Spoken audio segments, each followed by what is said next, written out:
Greatness cannot be achieved without obsession. If you want to be the best, you must be obsessed with it. If you want to be the best anchor man, you must be. You have no choice. There's no other way around it. There's no easy way to do it. You have to be obsessed with that shit. Can't get away from it. Obsession. So I know a little bit about getting to the top. I also know a little bit about falling from the top. In 2005, I had open heart surgery. During the course of that surgery, I passed away, flatlined, died, whatever you want to call it, 3 times. I used to ask myself, I used to wonder to myself, I used to ask the good Lord, I used to pray, why did this have to happen to me? I felt like I was a pretty good person. For a year and a half after my surgery, 18 months, 6 months I had to spend in a wheelchair. 6 more months, I had to sleep sitting down on the floor with my back up against the wall. Because if I laid down, I couldn't breathe. They had to cut my diaphragm during the surgery. Whole lot of complications. Anyway, I'd sit there, I'd ask the good Lord, why? Why did I have to go through this? Why did you do this to me? And it got so bad. It was so bad, the pain was so bad, my hurt was so bad. So I used to say, Lord, if I'm gonna have to live like this for the rest of my life, then just take me. I went to one of the many doctor visits that I had at the VA hospital. The young doctor approached me, came up to me and said, CT, I heard that you used to be the champion of the world. And I raised my head up, but I had a little inkling of pride still left. And I said, yes, I'm the one that you heard about. I'm the one that they told stories about. I'm CT Fletcher. He said, what in the happened to you? If that doctor was here today, I would thank him, because his snide comment is what made me determined to no longer ask God, why did he do this to me? From that day on, I wanted to prove that I was still CT Fletcher. I'm not down, I'm not done, I'm not through. It's over when I say it's over. So, my focus, my drive changed. And I no longer had to ask myself why.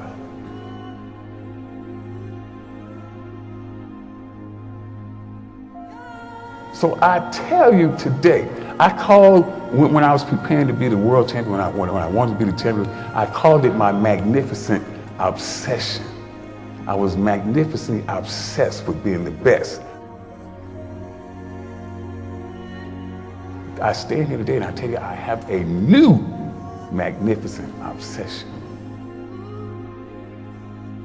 I'll tell you, first of all, that everything I went through, every beating I got, every nose that was broken, every bone that was broken, all the suffering I went through in my recovery to come back, all the times I couldn't breathe, I rushed to the emergency.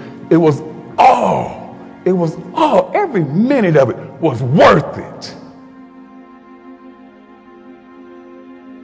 It was all worth it. It was nothing. So no longer do I ask the good Lord why. I thank him. I thank him for choosing me, to be the one. So I am the one that he chose to not die, but to stay here, and deliver that message to you.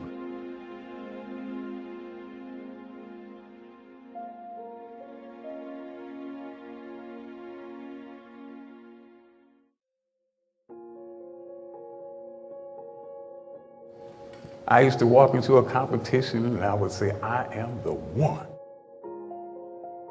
That belongs to me. Because not one of you can outwill me. You may have been born with more genetic prowess than I have. But you cannot out-determine me. You can't outwill me. You can't out-want me. You can't outwork me. You can't out-desire me. This top spot, this number one, that's mine.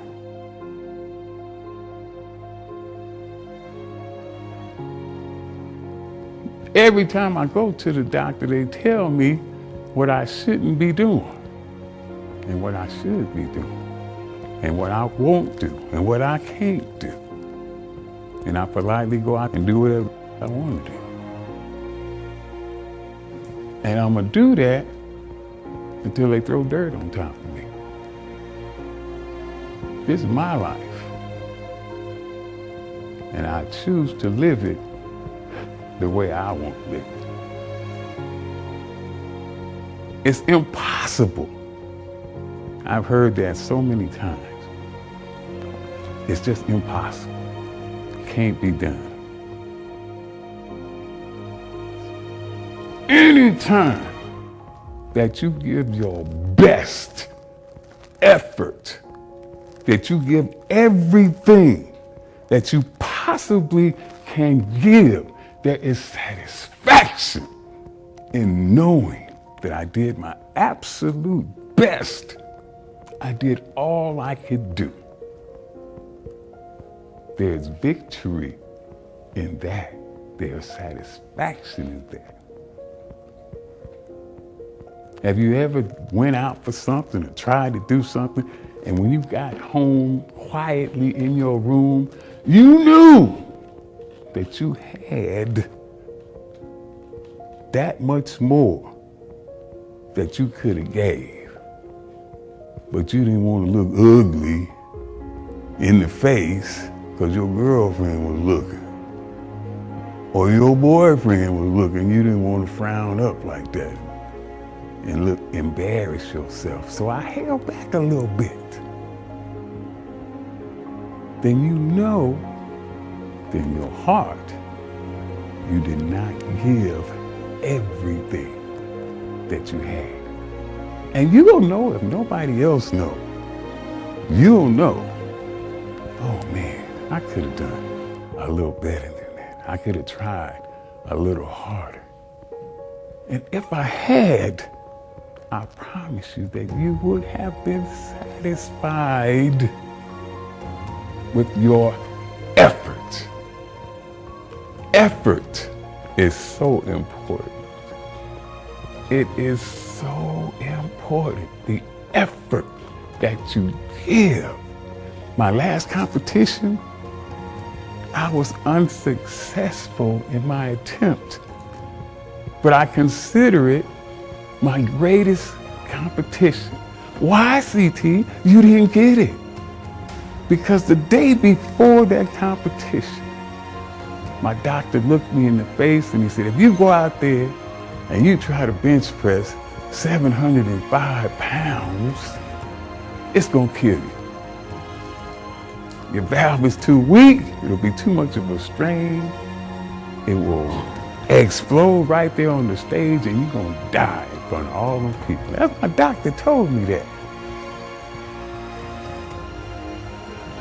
Are you crazy? I have trained my whole life for this.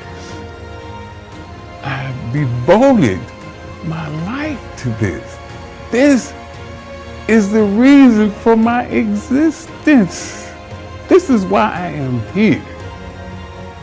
And you asking me if I am going to compete? He looked at me like I was crazy, and I'm looking at him like he's crazy. Of course I will be. And if I do happen to die on that stage tomorrow, then you know what? So be it. So be it. I guess that's why they call me crazy.